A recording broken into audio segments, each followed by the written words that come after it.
What's up everyone, it's Kelly and today I've got another swatch review for you. So today we're going over the ILNP Watercolor collection, which is 4 new nail polishes as a part of their Studio Color line, and these are actually jelly finishes, which as far as I'm aware, this is the first time that ILNP has done pure jellies without any glitter or flaky in them, so it's definitely an interesting new release. Now if you haven't heard of ILNP before, they are an independent nail polish brand that is based in the US, and all of their polishes are 10 free, meaning they are free of 10 of the potentially harmful ingredients that can be found in nail polish. They are vegan, meaning they do not use any animal derived ingredients, and they're also cruelty free, meaning they do not test their products on animals. So like I said, we've got the 4 new jelly nail polishes. I'm going to show you swatches of them on their own, and then I'm going to show each one in a jelly sandwich since that's my preference on how to wear jellies, just so we can see how they perform that way, and then we can get into my thoughts, pricing, availability, all that good stuff. So roll the swatch footage.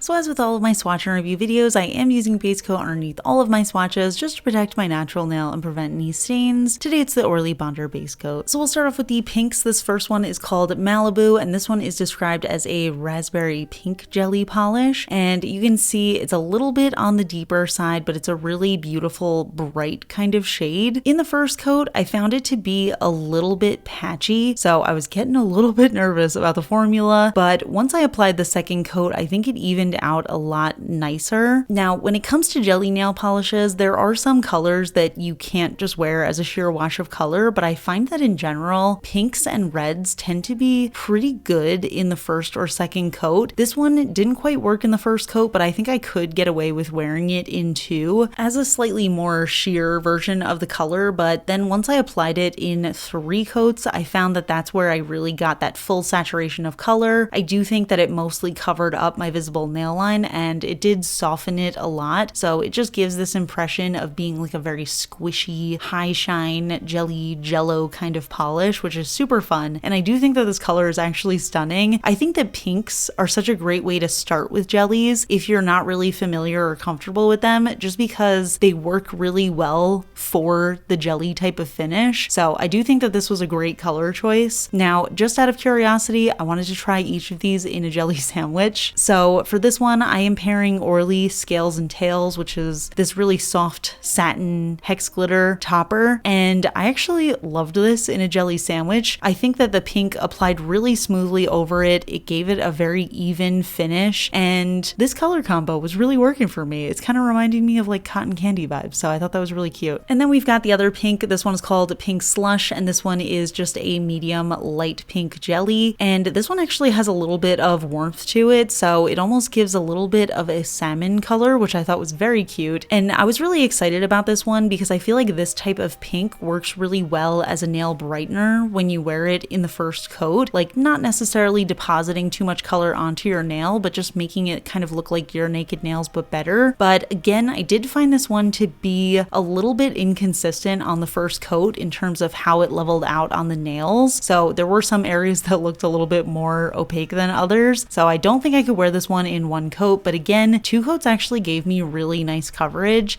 and I think if you're looking for that classic jelly sort of look with the visible nail line, 2 coats is the way to go. But I actually loved this one in 3. It softened up my visible nail line. The color was just so vibrant, and there you can kind of see what I mean about that very slight salmon kind of undertone going on there. So another really beautiful pinky shade, and it feels like just a classic jelly type of color. So again, just wanted to do a little jelly sandwich with this color as well, just to see how it performed for that. So I did 2 coats of Pink Slush, and then I'm applying ILNP Party Popper on top of that, which is just a really soft gold and silver flaky topper. And this combo was so cute. I could imagine this being just a Crelly nail polish that already exists. I love this combo. Next up, we have the shade Tango, and this one is a really vibrant orange jelly. And I'm gonna be honest, in the first coat, I was nervous about this one. I feel like some brands like to do jelly polishes in really interesting colors that end up kind of just looking like your nails are stained, and I was nervous that that's what was going to happen with this one when I saw it in the first coat, because there's almost like this yellowy tone to it. But once I applied the second, I was actually really pleased. It completely transformed. It looks like more of a traffic cone orange kind of color, so I thought that was really fun. And I will say all of these ended up giving me surprisingly good coverage coverage in 2 coats. I would definitely wear all of these as 2 coaters, but I think that you get really the full richness of the color in the third, and I found that to be the case for this one as well. So if you want a more full coverage look, but you still want to get that jelly essence, I think that 3 coats is just the perfect coverage for that. And for whatever reason, I find orange to be a kind of difficult color to do jelly sandwiches with, not because it's actually difficult, but just because I'm not sure what colors really suit it too well when you have that orange wash of color over it. So I did pick Orly Starfire, one of the Ulta exclusive toppers, and it's kind of like a multi-chrome finish, and I thought this was a really cute combo. It kind of reminded me of fall leaves. And last but not least of these jelly polishes, we've got Turquoise Water, and this one is a really beautiful sky blue jelly. So this one actually ended up being a surprise favorite of mine. I wasn't sure how opaque it was going to be because I feel like this type of blue isn't really common in jellies, and I thought that maybe it was just going to be a little bit more difficult to get a nice even coverage, but I found it to be pretty much the same as the others. It gave me really beautiful jelly coverage in 2 coats, and then once I applied that third coat, I was really able to see how rich this color was. And this one I did find to have that sort of milky jelly finish, which is hard to describe, but it reminds me less of a totally translucent jello and more like a milk tea kind of vibe. So I thought that was a really interesting finish for this color. I think it's really beautiful, and it reminds me a little bit of sea glass, so I thought that was very pretty. And again, just trying this one as a jelly sandwich, I'm using Orly Spirit of Peace. Gotta say, without even putting the jelly on top of it again, I thought this was such a cute combo, but it really softened up with that turquoise water layer on top of it, and this looks so cute. I think this is such a fun summery poolside manicure. I think this is such a cute color combo. And here's all the colors together, and I really enjoyed this color combination. I think that these colors are going to be fun to experiment with and try to mix and match them, because one fun thing you can do with jelly sandwiches is do different layers of different colors of jellies to make new shades, and I think that these colors look like they work together really well, so that's going to be fun to play around with. One interesting thing about this collection and the color story specifically is it actually reminds me a lot of their first studio color collection that came out that had very similar colors to this in a cream finish. So I think that's just a fun little callback to that, but I really enjoyed these jellies. I'll talk about the opacity of them in a second, but when they were at the full opacity in 2 or 3 coats, I really enjoyed the way that they looked on the nail. I think that it's just the perfect amount of coverage to give you a soft nail line, but also have that sort of see-through look that's really fun. So I thought this was a good collection, but yeah, let me talk a little bit more about my thoughts on the opacity, because I know I was being a little bit harsh about it. So those are the new colors, and overall I did enjoy them, although I will say I wish that they were a little bit more consistent across the nail to wear in one coat, especially for the pinks, just because one of the things that I love about jellies is being able to choose the opacity, and the more coats you do, the more opaque the color gets. But that said, I do still think that they look really beautiful when they're full coverage. I think they work really well for jelly sandwiches. I think they work really well on their own. I really love the color choices. I feel like they're perfect and super summery. Sometimes brands can pick some interesting colors to make into jellies, like these yellows and golden colors, and I feel like those are a little bit tricky because they can look a little bit like you stained your nails, but these colors are very distinctly jelly polishes on the nail. Like, you wouldn't look at this and think that they were stained. And I do actually think that the colors specifically feel very inspired by like the inflatable furniture jelly sandals kind of things, because these are the colors that they usually were. So yeah, I really love the color story here. I know I've been a little bit harsher in my reviews of jelly polishes recently, but I will say I feel like I've been kind of pulling out of my jelly phase, but that's just for wearing jellies on their own. I still love using jelly nail polishes for different things, specifically for jelly sandwiches, but I also have recently been doing some jelly gradients that I think turned out really nice. So that's another thing that I really enjoy using jellies for, and I feel like a lot of my followers maybe feel the same way about jellies in general, that they don't really love that sheer look, but I do think that there are a lot of other applications for them them that are really fun to wear. It doesn't have to be nail art specifically, which jellies are very useful for, but like I said, gradients, jelly sandwiches, or even if you just have a color and you maybe want to deepen it a little bit, but you don't want to buy a whole new polish, if you just have a jelly that's a little bit darker, you can apply it over that color. So I feel like even though I'm kind of pulling out of my jelly wearing on its own phase, I'm still enjoying jellies for their other uses. But that's probably why I've been a little bit harder on them than usual. But that being said, I did really enjoy these jellies. I know I'm being a little bit harsh, but I still think that they performed well. And like I said, I really love these colors. So now let's talk about pricing and availability. These polishes are actually coming out this Friday, May 17th. So all of their polishes come in 12 milliliter bottles. And because this is part of their studio color line, they do have the wide flat brush that has the rounded tip. So application super easy. I love this brush. And these are going to retail for $10 USD, but during the pre-order, they're going to be available for $9 USD each. So that's why I like to review them early. So if you're interested, I always recommend grabbing them as soon as they come out because that's when you get that discount. But yeah, I'm curious to hear your thoughts on these polishes. What do you think of the new collection? What do you think of jellies in general? Leave it all in the comments. We can chat about it. And if you enjoy my swatch and review videos, please hit that like button. It really helps me out. It lets me know I'm doing a good job. If you're not already subscribed to my channel, please consider subscribing. I put out new videos every Monday, Wednesday, and Friday. And of course, a huge shout out to my supporters on Patreon, my Royal Astronomer Amanda M, as well as my Cosmic Admirals Ken, Rosie, and Angel. I really appreciate your support, and I'll see you all in my next video. Bye. Today's fun fact question comes from Patreon supporter Chrissy M, and Chrissy M wants to know, do you like watching horror movies that are so bad that they're funny? If so, what's your favorite or most recent favorite? So fun fact about me, I do love horror movies. I think they're super fun. I love when they're a little bit scary. I'm not a huge fan of jump scares because I think it's just like a cheap scare, but I do enjoy genuinely scary movies. And there really is a subgenre of horror movies that are either like parodies or they're just so bad that they're kind of funny. And honestly,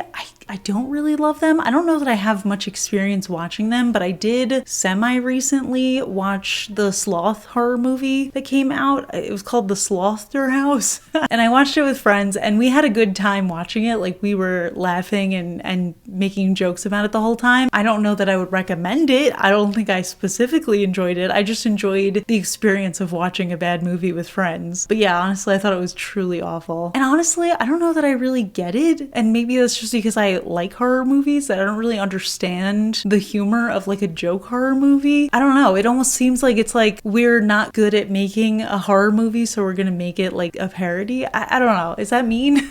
But I have seen some really good horror movies recently that I really enjoyed. The movie Talk to Me, actually that wasn't that recent, but I saw it in theaters. I thought that was such a cool movie. It really freaked me out. I was thinking about it a lot. And lately I've been like on a horror reading kick. I've been reading a lot of Stephen King recently, so very much enjoying that as well. But yeah, parody horror, not really for me. But if you think you can change my mind, you can leave a video recommendation in the comments. We'll chat about it. I want to hear your thoughts, and I will see you all in my next video. Bye.